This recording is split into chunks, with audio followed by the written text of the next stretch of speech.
இறையேசுவில் அன்பில் நிலைத்திருப்பவர்களே, முத்திரையை எடு.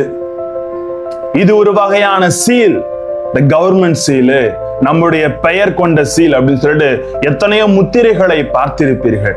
ஆனா இன்னைக்கு நீங்க நான் எல்லாம் ஒரு சில நேரங்களில் ஒரு விதமான முத்திரையை வைத்திருக்கிறோம். அந்த முத்திரையை நாம் எடுக்க வேண்டும் என்று கடவுள் விரும்புகிறார். அது வேற ஒண்ணுமே இல்லைங்க, prejudice.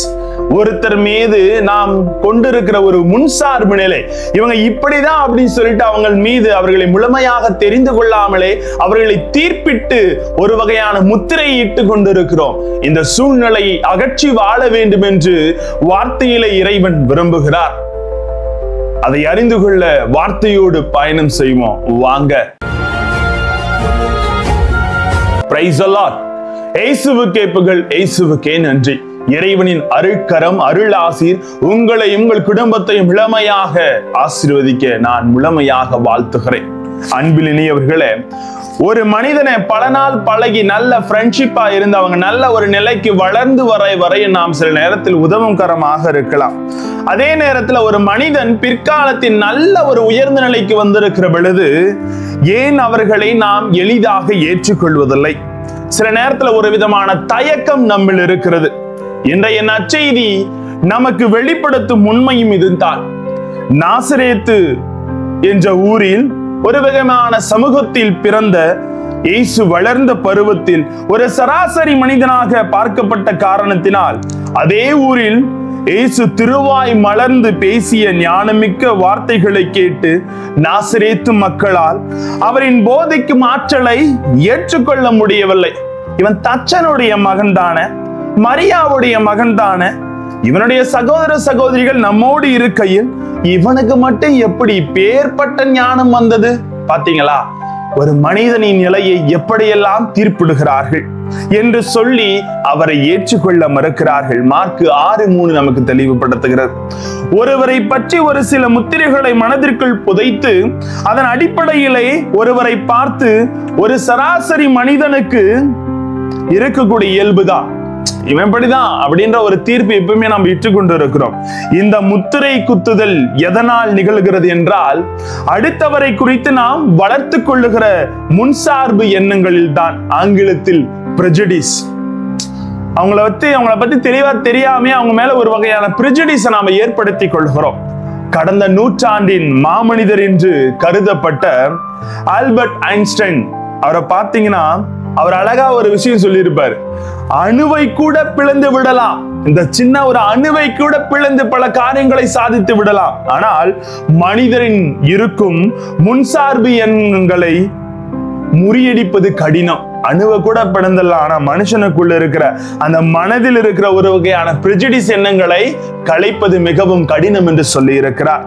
எனவே மனித சமுதாயம் ஒவ்வொருவருக்கும் ஒரு முத்திரையை குத்தி வாழ்ந்து கொண்டிருக்கிற சூழலில் அந்த முத்திரையை தூக்கி எறியும் நல்லெண்ணம் நம்மில் எழ வேண்டும்.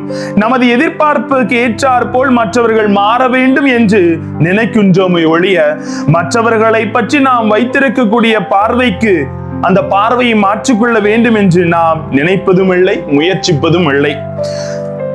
சேற்றிலும் மலரக்கூடிய செந்தாமரையை பார்த்து நம்மால் ரசிக்க முடிகிறது. முள் வளர்ந்தாலும் பரவாயில்லை என்று அதனுடன் ஒட்டியிருக்கும் ரோஜாவை பறித்து சூடிக்கொள்ள முடிகிறது. கருவாடு நாற்றம் எடுத்தாலும் அதன் சுவையை ருசிக்க முடிகிறது. ஆனால் இறை சாயலை கொண்ட நம் சக மனிதர்களை, அவர்கள் திறமைகளை, சாதனைகளை, புதிய சிந்தனைகளை நிராகரிக்கும் தீமை எண்ணம் நம்மில் உட்புகுந்து விடுகிறதே ஏன்? சற்று சிந்திப்போம். அடுத்தவரை குறித்து முன்சார்பு எண்ணம் நம்மில் இருப்பது இயல்புதான். ஆனால் அந்த எண்ணத்தை ஆய்வுக்குட்படுத்துவது நம்மால் என்றுமே முடிகிற செயல். இந்த ஆய்வு நம்மை சராசரி மனித நிலையை கடந்து நிற்கும் ஒரு ஆற்றலை நமக்கு தருகிறது. இயேசு அப்படிப்பட்ட ஒரு இறை மனிதர் தான். ஆகவே தான் மற்றவர்களிட அவரால் வித்தியாசமாக இருந்து அவர்களை அரவணைக்க முடிந்தது. இயேசுவை போல நாமும் மற்றவர்கள் நிலை அறிந்து ஏற்றுக்கொண்டு அரவணைக்கும் கருவியாக மாற வேண்டும். அந்த முத்திரையை எடுத்துருங்க.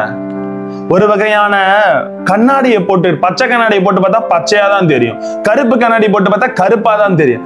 இப்படி ஒரு வகையான பிரெஜடிஸ் என்கிற ஒரு கண்ணாடியை நாம் அணிந்திருக்கிறோம். அதை முழுமையாக அகற்றிவிட்டு ஒருவர் மற்றவரை ஏற்றுக்கொண்டு எல்லோருக்கும் எல்லா வகையும் கடவுள் திறமை கொடுத்திருக்கிறார் என்ற ஒரு உணர்வோடு அனைவரையும் ஏற்றுக்கொள்வோம். இன்னைக்கு அதாங்க குடும்பத்துல எல்லாத்துலயும் பெரிய பிரச்சனை. ஒரு வகையான பிரிஜுடிஸ், என் மனைவி இப்படிதான், என் கணவர் இப்படிதான், என் பிள்ளைகள் இப்படிதான், நான் வேலை செய்யற இடத்துல இருக்கிற தலைவர் இப்படிதான், ஒவ்வொருத்தர் மேல ஒரு வகையான முன்சார்பு எண்ணங்களை வைத்துதான் என்று மகிழ்வை இழந்து கொண்டிருக்கிறோம். அந்த முன்சார்பு எண்ணங்களை அகற்றுவோம், முத்திரையை எடுப்போம், அருளை பெறுவோம். ஜெபிப்போமா? அன்பு இறைவா, எங்கள் வாழ்விலே இந்த பிரிஜுடிஸ் என்கிற எண்ணங்களை களைந்தெறிந்து ஒருவர் இன்னொருவரை ஏற்றுக்கொண்டு வாழுகின்ற நல்ல மனதை எங்களுக்கு தந்தருளும் ஆண்டவரே. Praise the Lord.